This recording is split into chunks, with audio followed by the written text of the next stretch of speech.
Good afternoon, ladies and gentlemen. Welcome to another exciting Propagandacast with me, host Imperial Dane, Master Propaganda Heroes like Defender of the Fatherland. The setting is 1944, the Ardennes. The Americans have begun the counterattack after the initial push from the Germans and are already striking hard here, somewhere close to Germany, with the 3rd Army Division is spearheading forwards with Burmie in charge. Versus the rest, we got Væringjar fighting for the Wehrmacht, Germany or Deutschland.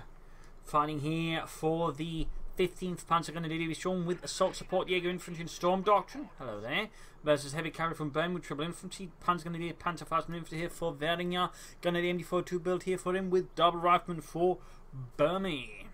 Heading out centre and northwards there, noting the compartment here is left unguarded, which Væringjar's bold pioneers swiftly moving. Alright, Leute, I want anything that looks remotely American shot at, but he's got MP40s. Yeah, well, you know, just shoot anyways. It might scare them. They might think they have to do some exercise. MD42 Grenadier setting out here for Væringjar. The 15th Panzer Division had been pulled out from Italy, in fact, to participate in the Ardennes assault, the Battle of the Bulge, or as the Germans call it, Unternehmen Herbstnebel, or Autumn Fog. Fun fact. Wacht am Rhein was basically the code name for building up towards it. It was basically meant to give the Allies the impression there was a defensive operation. There you go, Pioneers they're finding up here up close. The Pioneers have the upper hand with MP40s plus the M1 carbines of the vehicles can be useful.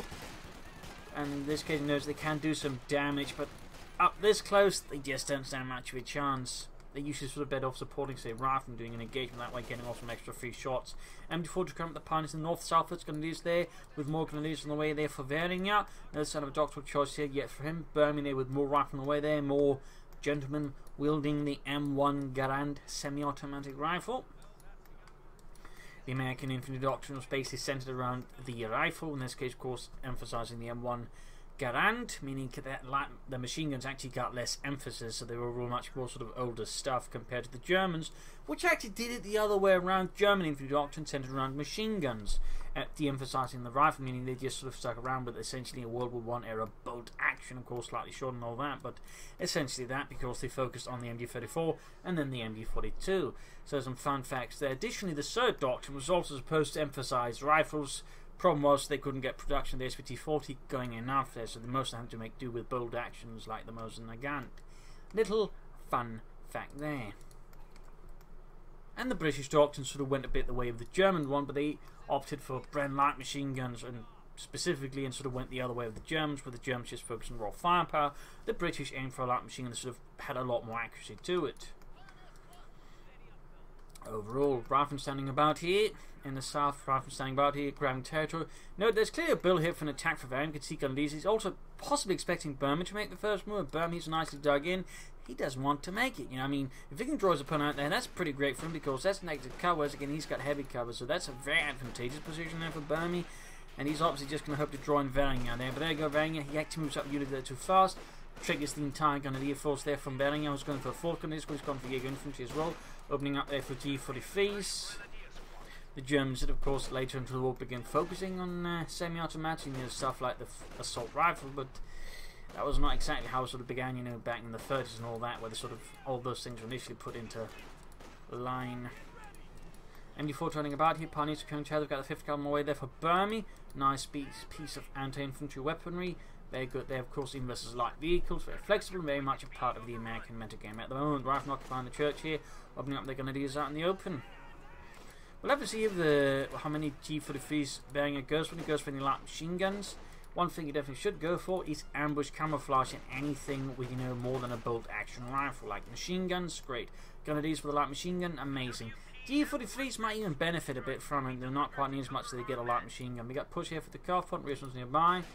Lieutenant, of course, also sneaking about, sitting in for a German assault south here, or assault there. Beginning to switch towards the centre, but that does mean the south is open. Burmie sees his opponent, punishing Væringjar for this, but of course, if Væringjar can punish Burmie. Similarly, up here in the northwest, I mean, it might work out somewhat. We got the 5th Cavalry moving up, the riflemen close to being dead. In fact, that's going to be a wipe here, I think, unless Burmie has the luck of the devil himself. He didn't. I can do it! I can do Praga! My buttocks! Oh, no, I'm dead. 50 caliber setting out, they're going to be sprinting ahead. That's actually very good. A lot of players neglect the sprint ability, but it can be quite handy. Back here reinforcing. Healing. Oh, no healing, there's no medic banker. Aggressive pushes here and there, but again, he's losing the southern fuel point. That's going to help out Burmie a bit. Anti-aircraft runner for Burmie and Væringjar has yet to take up. So he's going to be quite vulnerable as the anti-aircraft half deck. Bit of issue for Burmie, rafting it off. Gets a kill on the lieutenant. I mean, this is a very heavy tier 1. Of course, the plan is you might be trying to rush out tier 3, but if you're putting us to lieutenant and 50 calibers, there's like an anti-aircraft half to run away. Which point, going for Jaeger infantry is not a very good solution, I would say, choice for this, and he's about to lose a gun to squad here. Wasn't paying attention, and kaput. Infantry verloren. Die verdammte Amerikaner hatte dich sterben. I think that's how it goes. My German grammar is not quite as good as my German pronunciation. Let's just put it like that. I like to make a nice company they're going up finally, so clearly it's not a tier 3 rush. No G for the free set as of yet for the Grenadiers. I mean, any way you can sort of increase his firepower as the rifle is going to be pretty handy for Væringjar in the German army. The 15th Panzer Grenadier Division. Need to switch it up there, try to secure the fuel point. Bunker up. Digging that hole for stuff in there. And we got more rifle away there for Burmie to replace the losses to the Krauts. And we got the M15A1 anti-aircraft half-track mobilized. Mortar that needs to reposition. And there you go. Sanitate on the way for him. We got the first G for the free upgrade there for Væringjar's Truppen.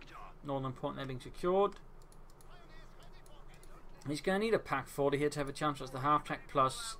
At this stage, I mean, he could go for 2-2s, but that would risk setting him back further, and fuel has already been a bit problematic there since, again, he really left his south open there. Wasn't able to really repeat the same trick in the north against Burmie, so I think he'd best off try just, you know, push for tier 3 while backing himself with pack 40s, maybe some Panzer Grenadiers. At least a Jaeger command squad would be an excellent choice. I mean, a 5-man Grenadier squad with G43s, all for 300 manpower, is usually a really good thing. Plus, of course, free ambush camouflage as well. But sadly, he is not upgrading his machine gun with it. I mean, again, an MG42 with ambush camouflage is a very potent weapon. Plus, Grenadiers with light machine guns, also very beneficial of ambush camouflage. I mean, pretty sure G43s will be pretty good with it. He does go for the 2-2. I mean, he does allow him to be more flexible and mobile in some ways, but versus the anti-aircraft half-track, and in this case a Burmie who's laying down mines, the 2-2 does offer some potential hiccups there for Væringjar if he's not careful. Either way, like the Panzer Spearwagon almost done. Do some sneaking about. We got Manchur's up there. He's certainly making sure that the Germans do not surprise him. There you go, G43s here with Karnan take care, of course. Part of the chorus. There's the rifleman, low on health, but still holding the line. He is the gun he's trying to flank about here. Good work. Joe stumbles over. And he can technically interrogate him. Most players don't make use of that ability. Part of the issue is just it's a lot more fiddling about because you then have to notice who's wounded, then you have to order them in there.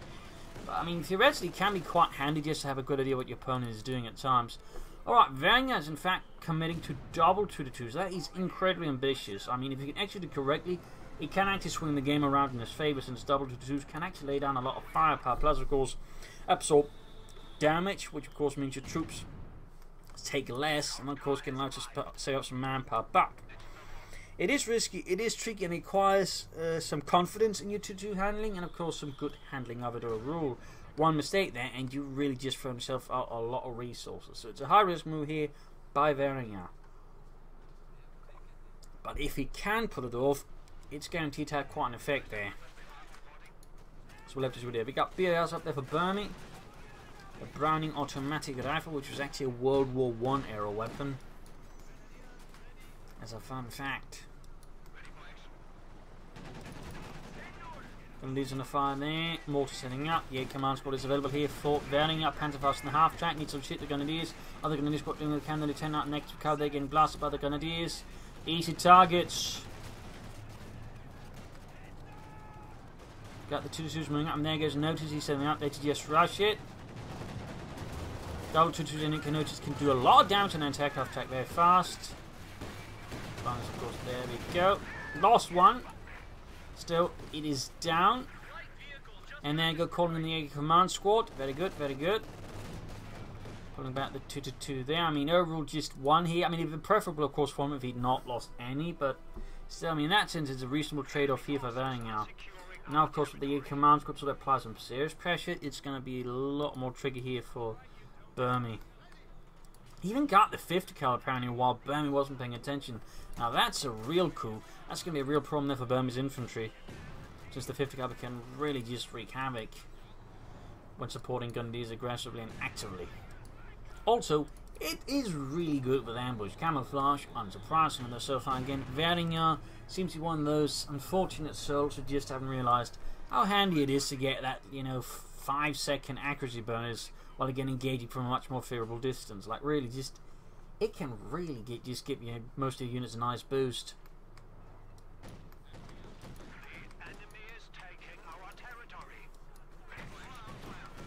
Rifle moving up. There we go, Rifle getting blasted by the G for the fueling grenadiers. Heavy damage there, casualties piling up as they drop like sacks of spoiled potatoes. Back here, troops healing reinforcing, no further take there for Væringjar. Pushing ahead here though. Captain out for Burmie. An interesting choice there. And seeing this heavy cavalry could mean he's going to try and stall them for the Pershing. I mean, in some ways this could actually give Væringjar a very nice chance to get back into the game, because they need to understand to worry about getting immediately pushed like with a big tank, which will only be right now Væringjar's biggest issue. So, I mean, unless this could actually be a bit of a mistake here by Burmie, to be honest, or at least a poor read on the situation. I mean, the Pershing though is really, really potent, but even then it gives Væringjar a lot more time just, gain control and push out with tanks. Even the steward out. Oh, Væringjar, you're bombarding the house!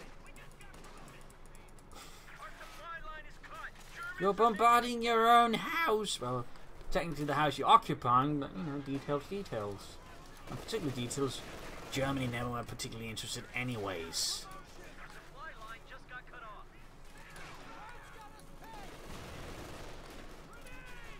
Rough grenade off, decent hit, but there we go, Rifle falling back nonetheless. Multiple bit further ahead, machine gun as well. 50 cal up in the church. Back here, reinforcement healing for Væringjar. For Burmie, we got the steward here at the M5A1. 3rd Armoured Division, apparently feeling pressure enough to call in the light armour again. It very much feels like he's trying to stall for the Pershing now, but I mean, he at least I think just push for Sherman sooner, and again would have had a much bigger impact, in particular after the double 2-2s there from Væringjar. But I'm guessing he's feeling worried he can't execute it fast enough, so he's just switching his strategy to stall a bit more with the captain, and of course go for the Pershing. And again, to an extent that can work, but it also has that risk of getting rushed. And oh dear, machine gunner setting up something to deal with the re-echelons. Guessing there was a misclick of some sort there from Væringjar, and he almost loses the machine gun in the process. Return there with a bazooka. Still no take up there for Væringjar. I mean, he should definitely be taking out as fast as possible. And as you notice, the Wehrmacht, Jenny wants some decently paced take, but he's first going for the Pack 40 to deal with the steward. What about that? Norfolk on these pioneers skirmishing it out there between the trees and the strawberry. Ooh, Captain Wipe. Don't underestimate G for the fueling grenadiers, and for that matter, pioneers working in concert. Holy smokes, those some heavy casualties there for Burmie. 2 units lost. The corpses lost in the snow. Moving up here to Panzerfaust 2 with the Panzerfaust. Possibly the Model 60. There's all like several models of the Panzerfaust. There's number basic designating the effective range, like the Panzerfaust 60, 60 meters, Panzerfaust 100, 100 meters. There's also a final model of Panzerfaust which sort of basically worked like the Panzerschreck and was less of a disposable thing. Little fun side note there. Was overall though a very potent weapon, unless it just didn't work out. I mean, they were mass produced, and there's definitely a bunch of faulty Panzerfausts as well that just didn't work out. Of course, the trick was they usually just had the spare to immediately fire. Troops are healing and enforcing. Burmie definitely getting more BRs like these all to replace some of these losses. I definitely recommend a Ranger squad. I mean, Rangers right now I think would be pretty good with the Thompson. Could do a lot of damage here to Væringjar's infantry. Plus, if we can flank a support with the weapon with the Rangers, usually that support weapon is quite dead. Right now, Væringjar has pushed Burmie very heavily onto the defensive here. With the Pack 40 out, Væringjar's priority should be, I think, just pushing for a support core and getting out some panzers. Like, the faster you push panzers out now versus Burmie, the better.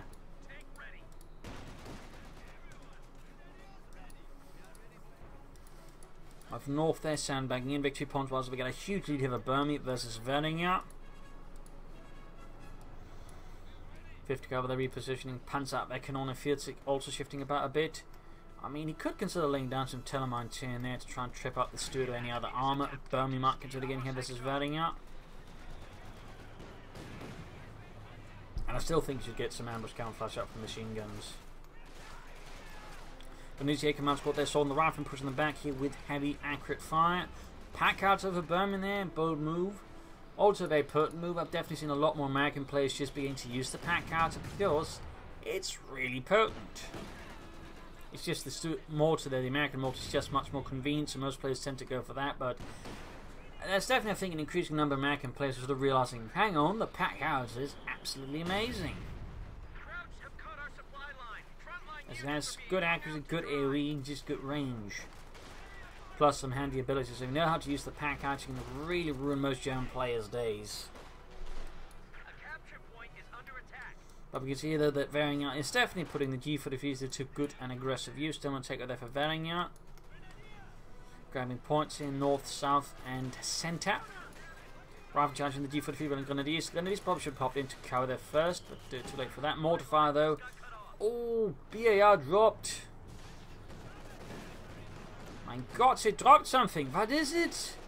It's a bar. A chocolate bar? Nine, it's a BAR. Oh, you try to change this out when you're going to lose a few teeth.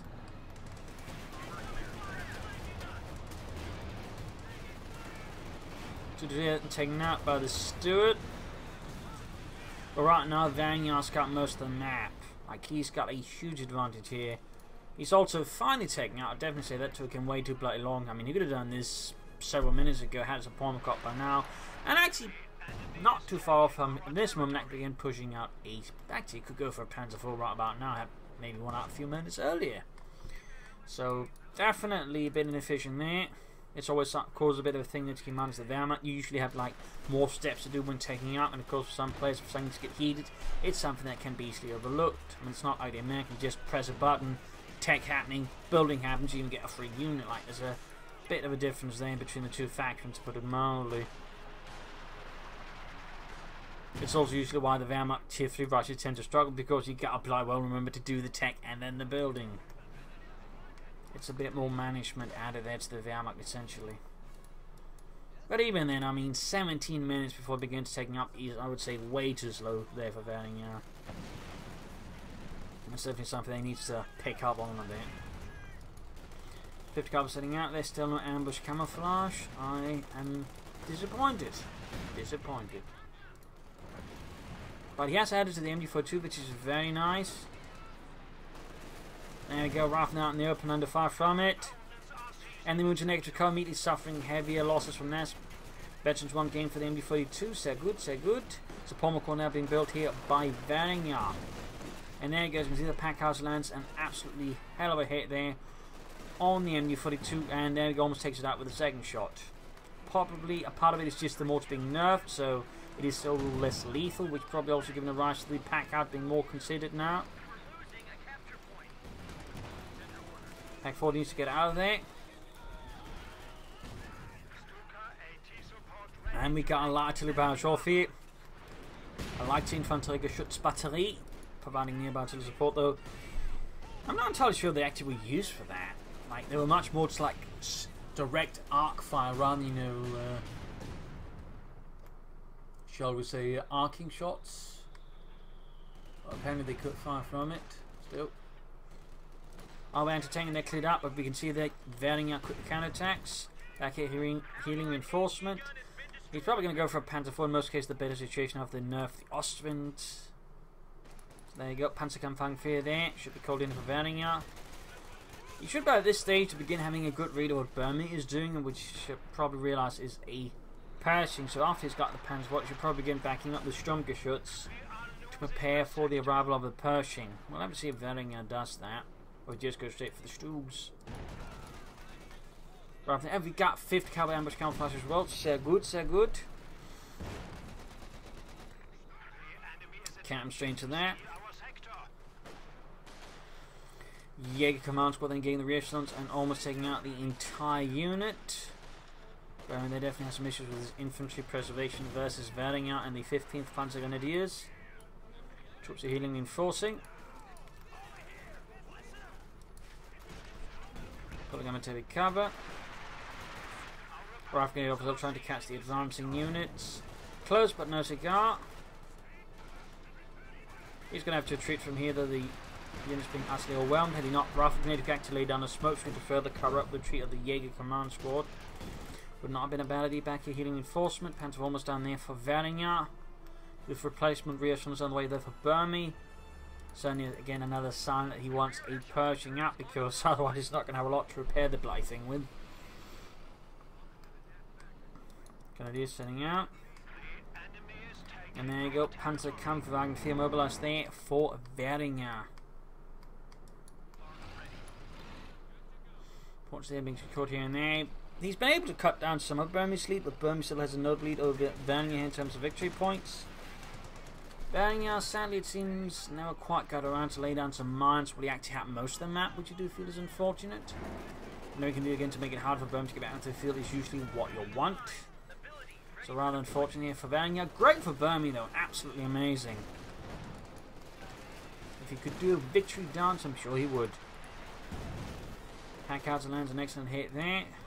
5 kills so far, very close to eventually 2. Can already fire White Phosphorus barrages if he wants to. Got another wipe there though. Definitely one issue for Burmie. He's losing a lot of units to wipes here. He's, I think, overextending a bit, and I think also underestimated Væringjar. And for that matter, probably the key for the fish. I mean, a lot of outplayers lately haven't bothered much with them, but they definitely seem to be catching on again. Well, of course, the key for the fish can't put out as much firepower directly as the light machine gun. They can put up more firepower on the move, meaning they're more likely to get wipes compared to the Lungi unit. Of course, has advantage. But there you go, swarm of bazooka fire there, almost takes out the Panzer IV, forcing away Væringjar there. Clearly not anticipating that Burmie would commit to that many bazookas. He's also getting very close to the Pershing. I mean, he just needs a bit more fuel and a bit more manpower. He can be striking here at Væringjar, and of course the Pershing is really good at that. The Pershing is an absolutely amazing tank when it comes to dealing with infantry. So that's going to be the challenge there for Væringjar, and of course, is he ready?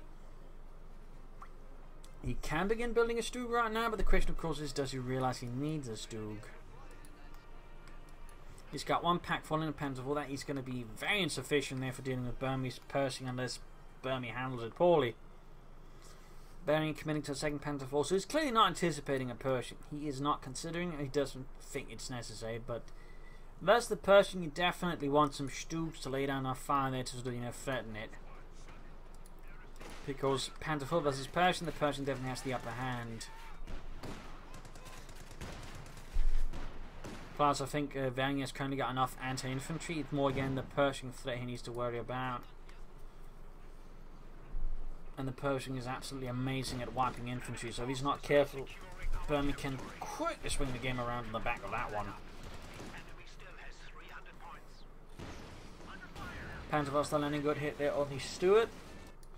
Back here healing reinforcement for Væringjar. Machine gunner hunting away. My God, this ambush camouflage is really handy. Yes, the Americans won't see us until it's too late. And then we just aim for the squishy bits. The squishy bits, yeah, you know. Most of it. Rifle Captain sending out there, Stuart moving in. And there you go, Pershing is out for Burmie and the 3rd Armoured Division. That's going to be a real nightmare there for Væringjar, who's going to find himself with a bit of a hangover in terms of not having enough anti-tank to deal with it. I mean, 2 Panzer IVs on Pack 40 does still have a chance, but with all the bazookas backing up the Pershing, there could be some issues there. And there you go. Pershing strikes down with a shell that easily impacts upon the Panzer IV. Shots fired, bouncing off the Pershing's armour. None of them penetrate. Machine gun needs to send about there to support the machine guns Panzers a bit better. Pioneer's going to be moving in as well. He'll probably try and stun up the Panzers if possible. Pershing force Panzer IV lands penetrating finally, and there you go, Pack 40 gets a shot through as well. But the pack house is making it much more difficult for Væringjar to maintain an advanced position here. Already Veteran 2, by the way. Machine gun taking heavy losses. Panzer IV takes a nice hit from the Pershing. Halfway to Veterans 1 on that one. Of course, another advantage of the Pershing. 8 Veterans is up very fast. More reasons out here for Burmie, having lost another unit already to the Germans. Væringjar though maintains a strong position. He should definitely consider some mines on top of that Stug he's going for. If he can catch the Pershing and Telemine, that's going to make things a lot easier for Væringjar in the 15th Panzergrenadiers.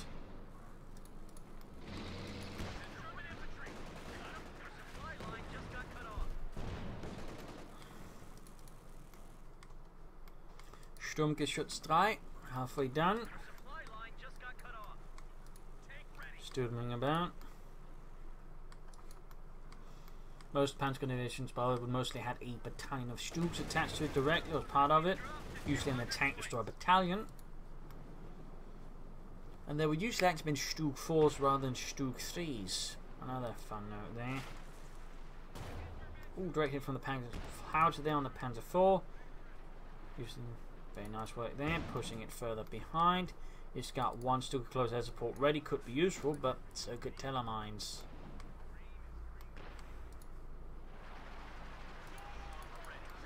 Veteran Infantry Stewart milling about.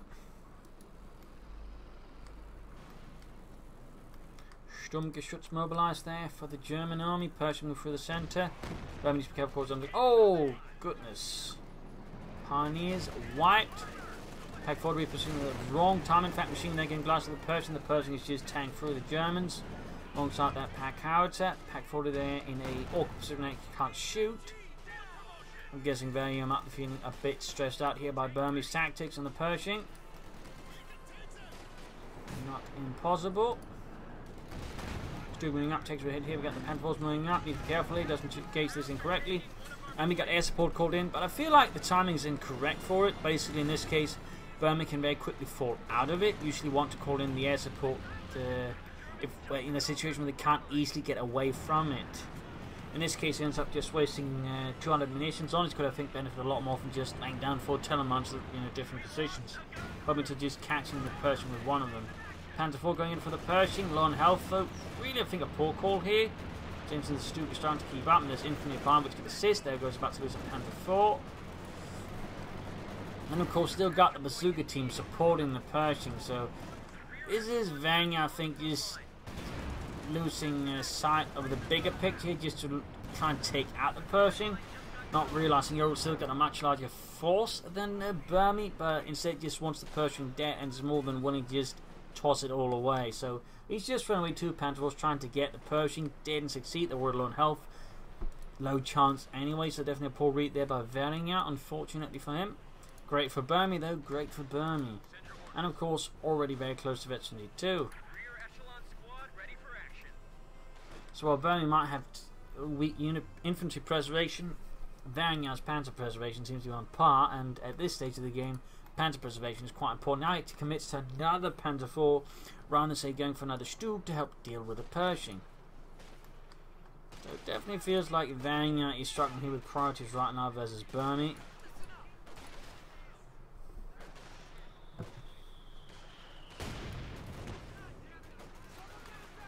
$16 kills there, and the veteran fleet, the Jaeger command troops need to retreat them, Already very low on health. It would be a shame if we get Væringjar to lose them. Back here, troops are reinforcing. Panzer almost down there for Væringjar and the 15th Panzergrenadiers. Mortar veteran fleet, that's pretty good there. Very good.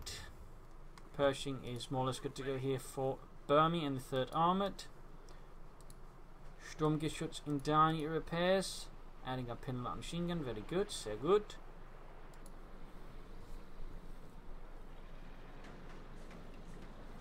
But he's definitely going to need another Stug here versus the Pershing.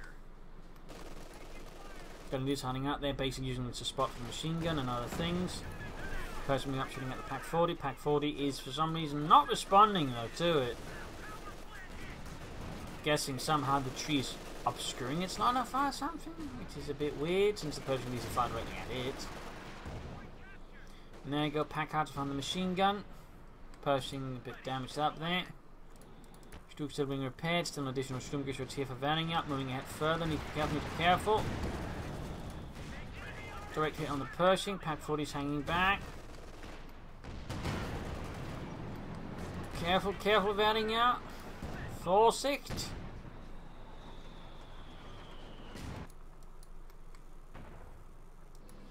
I mean, what the benefit is A, sweep up the air here for mines and then try and launch an assault from the rear instead of trying to attack head on.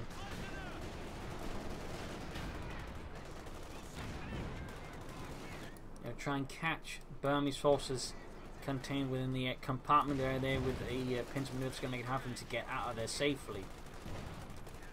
Nice push here with the captain though, forces away both Væringjar's machine gun and mortar crew. But they're screwing about there again. Stug, gefechtsbereit. Still there with the damaged engine. Stug not moving, looks like he's a bit too preoccupied with the front line matters. Still needs to go for that second Sturmgeschütz. Big 2 points while he's still going on a fat lead of Burmie. In fact, now he's got 108 versus 233. Another pack 40. You definitely don't feel like that's the best choice here. He wants to put Pershing up in some misery. And the pack 40 is just going to be able to catch up east-west. The Stug can maintain decent pace. And again, a pair of Stugs can lay down some heavy firepower. But there you go. Directly from the Pershing and the Sturmgeschütz. Second shot misses.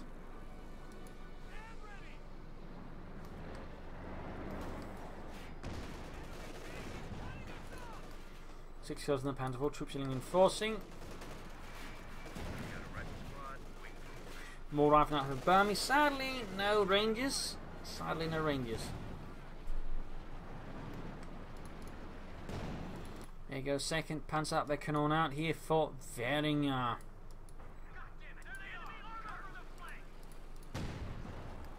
Almost getting the Stuart there, but sadly unable to finish the job. It's just mostly a lot of reinforcement that drained out his manpower, starting to briefly wonder if he tried to take 54. I mean, he could go for a Panther, that could be an option, taking on the Pershing more directly, but I still think he needs a couple of Stugs to do the job. For Germany.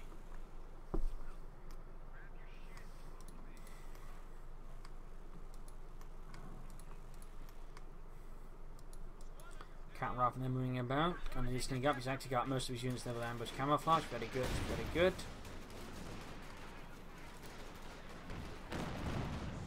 And Gunny's about to get obliterated by the pack counts and the Pershing. There you go, pack 40 response with a direct hit on the Pershing frontal armour.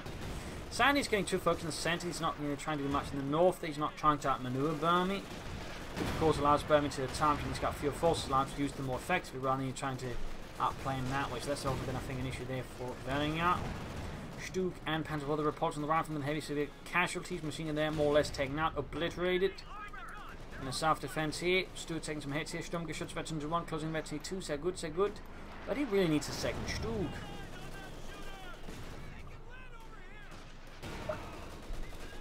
He seems to be very reluctant towards getting it.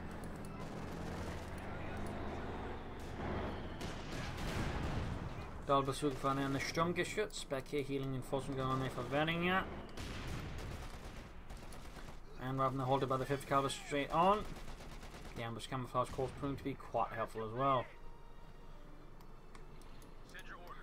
Pershing halfway to veteran 3.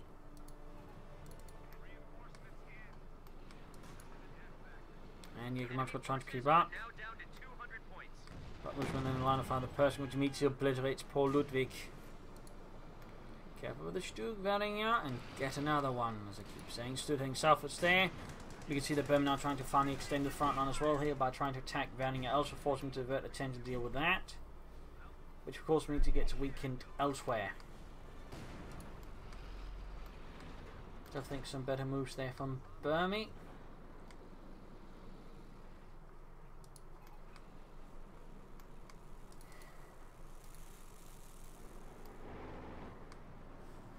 Pershing Reason's creeping ahead. Another 5th cover there for Burmie. The South Panzer on its own versus still a lot of Pursuga teams. They get the 5th cover to probably support alongside some infantry. Now we see Burmie's making essentially 2 pushes. One in the south with the infantry and the Stuart, and the one with the Pershing and some infantry in the north centre. Putting pressure and varying on both places, making it hard for them to determine how to respond properly to each. As the threats are essentially mixed in the south, the primary threat is the infantry. In the centre, the primary threat is the Pershing. So he's going to have to mix his forces correctly to deal with them. Yeah, at the same time, of course, either side also has some infantry or some armour to support as well. There you go, directly from the Pershing, wiping out almost the entire Jaeger command squad, obliterating Væringjar's unfortunate Truppen. Mortar with a 17 kills, don't have an impact there. And this is kind of where like the double pack footage become a problem there for Væringjar, because again they can't easily catch up. He needs to somehow more aggressively put end to Burmie's armour, but the double pack footage just aren't fast enough. This is again where he needed more Sturmgeschütz. And instead Væringjar is now committing to another Panzer IV. That is definitely a mistake here. He's also not immediately counterattacking to gain the southern victory point back, despite having not that many to go on anymore. And not for that matter, not controlling any of the other victory points. So it seems Væringjar's beginning to have a bit from tunnel vision. And this lastly I feel not making the optimal decisions here. I mean, if you want to use Panzer IV to try and take out Pershing, fine, but you're going to have to rely a lot more on flanking. And the problem is, Væringjar isn't relying on flanking. He needs Dukes if he's just going to keep up with the tactics currently, using. And that's sort of the problem. I mean, the force composition just doesn't match his tactics. It's like a man trying to eat soup with a fork. I mean, sure, you can do it, but at least you're going to use like some proper advanced techniques, and he's not even doing that.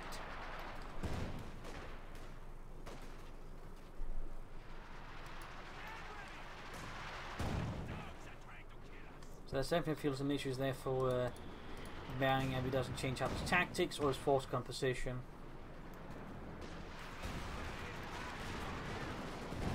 Pershing moving ahead here, very, very close to the 3, got the pack 40 up, targeted weak one, we catch with that, there might be a shot there, but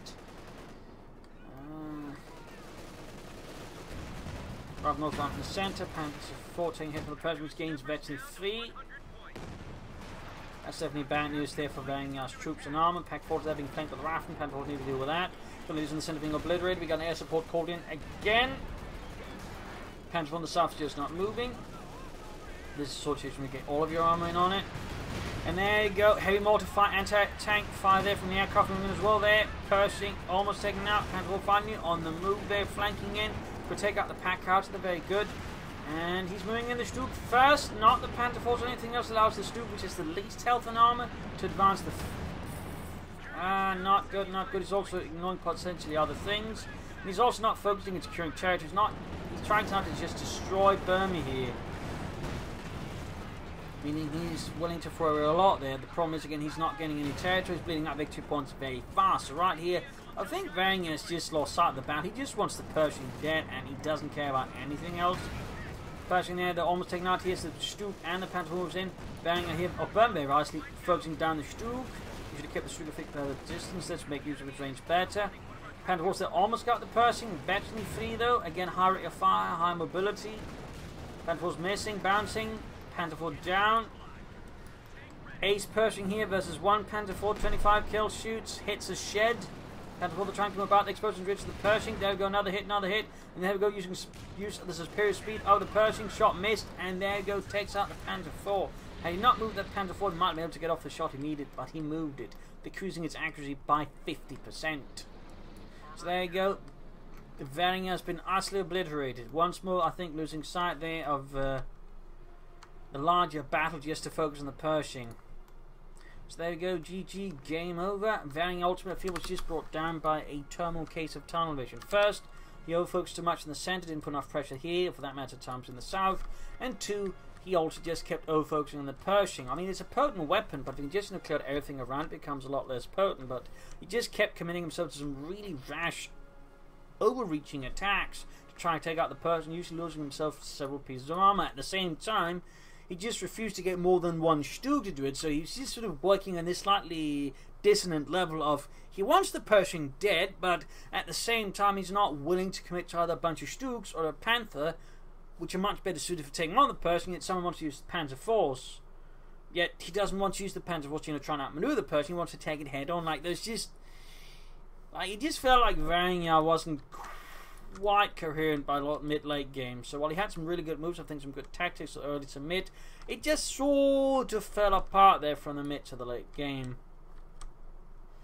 Burmie, I think, played well, could have done more with his doctrine. I think some Rangers scored at the right time, but would have been pretty good. He also needs to play his infantry better. He definitely lost, I think, a lot there. Underestimated, I think, Væringjar's capabilities to wipe his troops out there. And I think he could have benefited a lot from bringing up some medium arm support the Pershing as well. Though do you think was, I think, relying too much on the Pershing there. But still, I think some exciting moments and some interesting fights here. And of course, also highlighting the pack characters is actually pretty good. And of course, so is the A Command Squad.